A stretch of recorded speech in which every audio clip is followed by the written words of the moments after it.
আসসালামু আলাইকুম।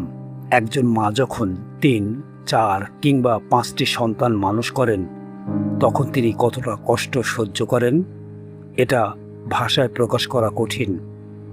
আজ আমরা আমাদের স্ত্রী, বোন কিংবা পরিবারের নারীদের সন্তান লালন পালনের কষ্ট দেখতে পাই। তখনই কিছুটা উপলব্ধি করতে পারি একজন মায়ের ত্যাগ কত গভীর। কিন্তু একটা চিন্তা করে দেখুন, আজ থেকে ৩০ কিংবা ৪০ বছর আগে আমাদের মায়েরা কি অবস্থার মধ্যে সন্তান মানুষ করেছেন। তখন ঘরে ঘরে বিদ্যুৎ ছিল না, গ্যাসের চুলা ছিল না, আধুনিক কোনো সুবিধা ছিল না। কাঠের চুলায় রান্না হতো, ঘন্টার পর ঘন্টা পরিশ্রম করতে হতো।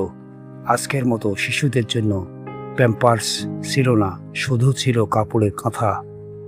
শীতের কনকনে রাতগুলোতে একজন মা নিচের শরীরের উষ্ণতা দিয়ে সন্তানকে আগলে রাখতেন। সাধারণত সারা রাত বুকের মধ্যে জড়িয়ে রেখে সন্তানের ঘুম নিশ্চিত করতেন। আমার মা আমার জন্যও ঠিক এভাবেই কষ্ট করেছেন। আমি বিশ্বাস করি এই ভিডিও যারা দেখছেন, প্রত্যেকের মায়ের গল্পও কম বেশি একই রকম।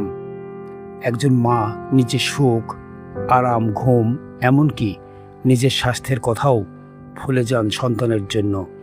আজকের যুগে এত প্রযুক্তি, এত সুযোগ সুবিধা, এত আর্থিক সামর্থ্য থাকার পরও অনেকেই সন্তান লালন পালনকে কঠিন মনে করেন।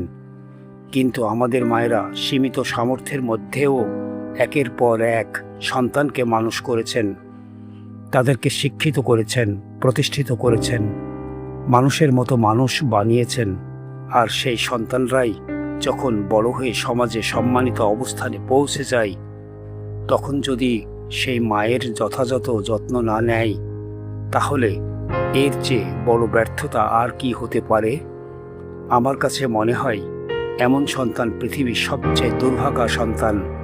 কারণ একজন মা সারা জীবন যে ভালোবাসা ও ত্যাগ দিয়েছেন, তার সামান্য প্রতিদানও যদি সন্তান দিতে না পারে, তাহলে সেই সফলতার মূল্য কতটুকু।